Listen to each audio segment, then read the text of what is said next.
Okay, topic number 32 देखिए, standardise reading procedures. Standardise reading procedures ना, हमारे पास कुछ फिक्स रीडिंग एक्टिविटीज होती हैं जो कि टीचर यूज़ करते हैं, ठीक है। किसी भी टेक्स्ट के साथ जो है वो टीचर्स यूज़ कर रहे होते हैं टू अंडरस्टैंड द या to check the comprehension understanding of the students, कि उन्हें टेक्स्ट की कितनी समझ आ गई है। तो वो कुछ ये एक्टिविटीज जो है वो यूज़ करती हैं चेक करने के लिए, स्टूडेंट्स की अंडरस्टैंडिंग को चेक करने के लिए, ठीक है। जिसमें पहले प्रिडिक्टिंग आ जाती है, यानी कि गेस करना कि टेक्स्ट जो है वो किस चीज़ के से रिलेटेड है, ठीक है। स्कीमिंग यानी क्विकली रीड करना to find out the main idea, main points को चूज करना, और राइटर्स के पर्पस को जो है वो आइडेंटिफाई करना कि what did the writer writes, why did the writer writes this, ठीक है, राइटर इस टेक्स्ट को क्यों लिखा, उसका पर्पस क्या था। तो ये एक्टिविटीज आ जाती है जिनको हम लोग स्टैंडर्डाइज रीडिंग प्रोसीजर्स कहते हैं। कुछ ये रीडिंग एक्टिविटीज होती हैं, एक्सरसाइजेस होती हैं, ठीक है। तो आपने इनको माइंड में रखना है। आगे रेसिप्रोकल आ जाता है। रेसिप्रोकल टीचिंग हमारे पास वो टीचिंग होती है जिसमें स्टूडेंट और टीचर जो है वो मिलकर काम कर रहे होते हैं, ठीक है। Student and teacher works together. इसमें स्टूडेंट जो है ना वो प्रैक्टिस करते हैं फोर मेन एक्टिविटीज, ठीक है। चार मेन एक्टिविटीज के लिए इसमें स्टूडेंट हैं वो प्रैक्टिस कर रहे होते हैं, जिसमें पहली होती है कि प्रिडिक्शन करना, कि guess the content before reading, reading से पहले क्या करना, कंटेंट को के बारे में गेस कर लेना। Making questions on the main idea, ठीक है, make questions about the main idea, main idea से रिलेटेड क्वेश्चनिंग करना। समराइजिंग करना, ठीक है, यानी कि मेन पॉइंट्स को जो है ना वो शॉर्ट वे में बता देना। एंड सीकिंग क्लैरिफिकेशंस, के ask when something is not clear, कुछ क्लियर ना हो ना टेक्स्ट में तो उसके बारे में क्वेश्चंस करना। तो इन चार चीज़ों के बारे में, इन चार चीज़ों के लिए जो है वो प्रैक्टिस कर रहे होते हैं स्टूडेंट्स रेसिप्रोकल टीचिंग में। अब नेक्स्ट हमारे पास कॉन्सेप्ट आता है कोरी, ठीक है। कोरी कॉन्सेप्ट ओरिएंटेड रीडिंग इंस्ट्रक्शन, इसकी आप लोगों ने ना ये एब्रीविएशन याद रखनी इंपॉर्टेंट है for MCQs. Concept oriented reading instructions. अच्छा, ये जो है ना कॉन्सेप्ट ओरिएंटेड रीडिंग इंस्ट्रक्शन, ये डेवलप्ड बाय गॉथराय, ठीक है। गॉथराय ने इनको डेवलप किया था, और इसमें जो है ना वो 6 स्ट्रैटेजीज जो है वो इंक्लूड है। इसमें पहले आ जाती है बैकग्राउंड नॉलेज, यानी कि बैकग्राउंड नॉलेज एक्टिवेट करना, ठीक है। सेकंड, क्वेश्चनिंग करना, क्वेश्चंस पूछना। इंफॉर्मेशन के लिए सर्चिंग करना है, ठीक है, searching for information. Summarising, organising ideas and structuring stories. तो ये 6 स्ट्रैटेजीज थी, ठीक है, जो कि कोरी ने डेवलप की थी। तो आप लोगों को इनको याद रखना, एक क्वेश्चन में आ सकता है। अब यहाँ पर नेक्स्ट बताया गया है कि हाउ कोरी वर्क्स, ठीक है। ठीक है, यहाँ पे इसकी हेडिंग आप बना लें छोटी सी, कि हाउ CORA कोड वर्क से वो किस तरह से वर्क करता है, ठीक है। अब इसमें क्या है, इसमें देखेंगे मॉडलिंग, यानी कि मॉडलिंग का मतलब क्या होता है कि इसमें टीचर्स जो है ना वो बच्चों को एग्जांपल्स जो है वो शो करवाते हैं, ठीक है। स्कैप फोल्डिंग का मतलब होता है कि स्टूडेंट्स को जो है वो एक सपोर्ट दी जाती है, ठीक है, तब तक के लिए कि वो खुद इस काबिल ना हो जाए कि वो खुद से रीड करना स्टार्ट करे, तब तक उनको एक सपोर्ट दी जाती है, टीचर उनको सपोर्ट कर रहे होते हैं, उसको हम लोग स्कैप फोल्डिंग कहते हैं। एंड गाइडेड प्रैक्टिस, यानी कि उन्हें जो है ना वो प्रैक्टिस प्रोवाइड करना, ठीक है। देखिए आगे बताया गया कि इन्वॉल्व 30 मिनट्स पर डे, यानी कि हर दिन 30 मिनट्स की प्रैक्टिस जो है उनको जरूर देना। पिक्चर्स अकॉम्पनिंग टेक्स्ट, यानी कि पिक्चर बेस्ड जो टेक्स्ट होते हैं वो बच्चों को प्रोवाइड करना। प्रिडिक्टिंग पैसेजेस पैसेजेस के बारे में प्रिडिक्शन उनसे बच्चों से करवाना, ठीक है। Direct learners attention to features of language for future use, के जो लर्नर्स की अटेंशन है ना वो फीचर्स ऑफ लैंग्वेज की तरफ उनकी अटेंशन रखना, ताकि वो फ्यूचर में उसको जो है वो यूज कर सकें, ठीक है। आगे हमारे पास आ जाता है, लास्ट टॉपिक है हमारा वोकैबलरी। अब वोकैबलरी देखिए हमारे पास बहुत एक इंपॉर्टेंट है, ठीक है, फॉर अंडरस्टैंडिंग एनी टेक्स्ट। किसी भी टेक्स्ट को अंडरस्टैंड करने के लिए वोकैबलरी जो है ना वो बहुत ज़्यादा इंपॉर्टेंट होती है, and it is the part of the language focus learning. ये लैंग्वेज फोकस लर्निंग जो स्ट्रैंड है उसका ये पार्ट है, ठीक है। एंड दिस मीन्स कि we some time learn words deliberately, not just by chance, ठीक है।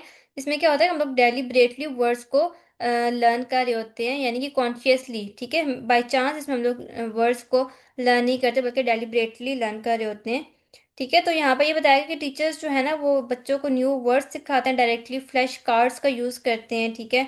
और स्टूडेंट्स को ट्रेन करते हैं कि वो लर्निंग स्ट्रैटेजीज को एक बेटर वे में क्या कर सकें, सीख सकें। अब यहाँ पर से कुछ प्रिंसिपल्स बताए गए हैं आगे वोकैबलरी के। यहाँ पे हाई फ्रीक्वेंसी वर्ड्स और लो फ्रीक्वेंसी वर्ड्स का आपने कॉन्सेप्ट माइंड में रखना है, ठीक है। हाई फ्रीक्वेंसी वर्ड्स हमारे पास ना ये बहुत ज़्यादा कॉमन और इंपॉर्टेंट वर्ड्स होते हैं, ठीक है। And to around 2000 high frequency academic words need special attention, यानी कि 2000 जो है वो हमारे पास एकेडमिक और हाई फ्रीक्वेंसी वर्ड्स हैं जिन पर जो है ना वो एक स्पेशल अटेंशन जो है वो स्टूडेंट्स को देनी चाहिए, एक अच्छा रीडर बनने के लिए, एक अच्छा राइटर बनने के लिए, एक अच्छा स्पीकर बनने के लिए, ठीक है। तो वो हमारे पास हाई फ्रीक्वेंसी वर्ड्स होते हैं, ये बहुत ज़्यादा कॉमन और इंपॉर्टेंट वर्ड्स होते हैं and students should learn them carefully and repeatedly, ठीक है। और स्टूडेंट्स जो है ना इनको बहुत ज़्यादा केयरफुली जो है वो लर्न करते हैं और इनकी जो है वो बार बार प्रैक्टिस करते हैं ताकि वो उनके जो है वो माइंड में बैठ जाएँ। These words deserve regular practice, और ये रेगुलर प्रैक्टिस भी इन वर्ड्स को लर्न करने की रेगुलर प्रैक्टिस जो है वो ज़रूरी होती है।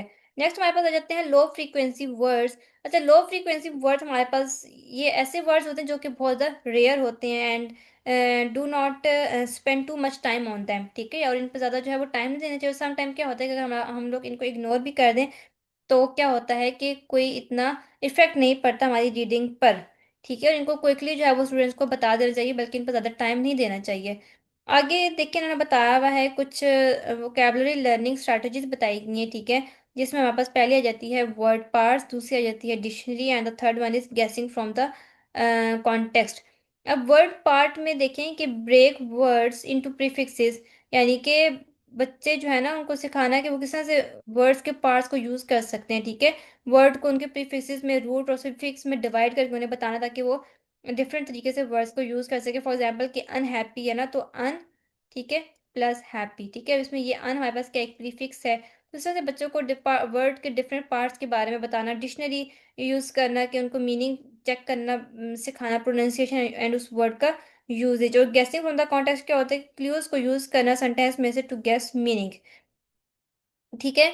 तो बस यहाँ पर ये 3 मेन पॉइंट्स हैं, high frequency words, low frequency word और कुछ यहाँ पर इन्होंने ना वोकैब्युलरी लर्निंग स्ट्रैटेजीज़ बताई गई, जिसमें हमारे पास वर्ड पार्ट और डिक्शनरी है, ये 2 आप लोगों ने याद रखनी है, ठीक है? अब नेक्स्ट हमारे पास ऑप्शंस आ जाते हैं। ऑप्शंस ये हमारे पास ये कुछ टीचिंग ऑप्शंस हैं ना वोकैब्युलरी लेसन, ठीक है? ये जो पार्ट है ना, ये एक्सप्लेन करता है कि किस तरह से टीचर जो है वो बच्चों को टीच कर सकते हैं vocabulary during a reading lesson. जब वो कोई लेसन जब वो रीड करवा रही है तो उसके दरमियान में टीचर बच्चों को वोकैब्युलरी किस तरह से सिखा सकते हैं, ये उसके कुछ ऑप्शंस बताए गए हैं। स्टेप्स आप समझ लें, ठीक है? 4 स्टेप्स है हमारे पास। पहला स्टेप है कि pre teach a small amount of vocabulary, meaning, forms, parts, collocations, grammar. इसमें क्या होता है कि before students read the passage, इससे पहले कि स्टूडेंट जो है वो पैसेज को रीड करे, उससे पहले ही टीचर उन्हें कुछ इंपॉर्टेंट वर्ड्स के बारे में क्या करें, बता दें, ठीक है? ज़्यादा नहीं, कुछ इंपॉर्टेंट जो वर्ड हैं उनके बारे में बता दें, उनकी मीनिंग के बारे में, उनकी फॉर्म्स के बारे में, पार्ट्स के कौन सा पार्ट ऑफ स्पीच है, कोलोकेशंस यानी कि जो कॉम्बिनेशंस होते हैं, ठीक है, कि विच वर्ड्स गो टुगेदर, कौन से वर्ड्स हैं वो एक साथ आ सकते हैं और कौन से नहीं आ सकते, ठीक है, उसको कोलोकेशंस कहते हैं। और ग्रामर के बारे में बता देना चाहिए। उसके बाद सेकंड स्टेप पे क्या होता है कि स्टूडेंट्स रीड द पैसेज। अब स्टूडेंट्स क्या करें कि वो पैसेज को रीड करें, ठीक है? Then ask about serial aspect of its forms, meaning and use. उसके बाद क्या होता है कि स्टूडेंट्स जो है वो उसके पैसेज या टेक्स्ट के फॉर्म्स, मीनिंग्स और यूज़ के बारे में क्या करते हैं, क्वेश्चनिंग करते हैं, ठीक है? स्टेप 4 में देखेंगे गेसिंग फ्रॉम द कॉन्टेक्स्ट। इसमें क्या होता है कि स्टूडेंट्स जो है ना जब भी कोई न्यू वर्ड देखते हैं, कोई भी न्यू वर्ड देखें, तो टीचर्स को चाहिए कि वो उनसे कहें कि वो उस सेंटेंस को देखें और जो है ना वो उस सेंटेंस में से क्लूज़ को फाइंड आउट करें, जिसकी बेस पर वो उसकी मीनिंग को क्या कर सकते हैं, अंडरस्टैंड कर सकते हैं, ठीक है? इस तरह से क्या होता है कि वो जो लर्नर है वो एक इंडिपेंडेंट लर्नर बन जाता है, ठीक है? वो उसको इंडिपेंडेंटली काम करने की आदत हो जाती है, वो एक इंडिपेंडेंट लर्नर बन जाता है। और फिफ्थ स्टेप हमारे पास आ जाता है वोकैब्युलरी फोकस स्ट्रैटेजी, जिसमें क्या होता है कि वोकैब्युलरी प्रैक्टिस एक्टिविटीज़ जो है वो बच्चों से करवाएँ। फॉर एग्ज़ाम्पल के मैच वर्ड्स विद मीनिंग, ठीक है? वर्ड्स और मीनिंग्स हों तो वर्ड्स को मीनिंग से बच्चे मैच करें, फिल द ब्लैंक्स उनको करवाएँ, ठीक है?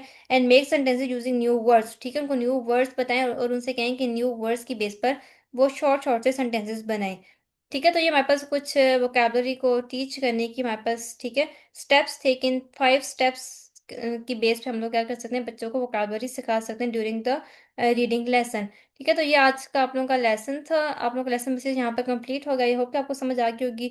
And if you have any questions तो आप लोग मुझसे ना कमेंट बॉक्स में जो है वहाँ पर पूछ सकते हैं।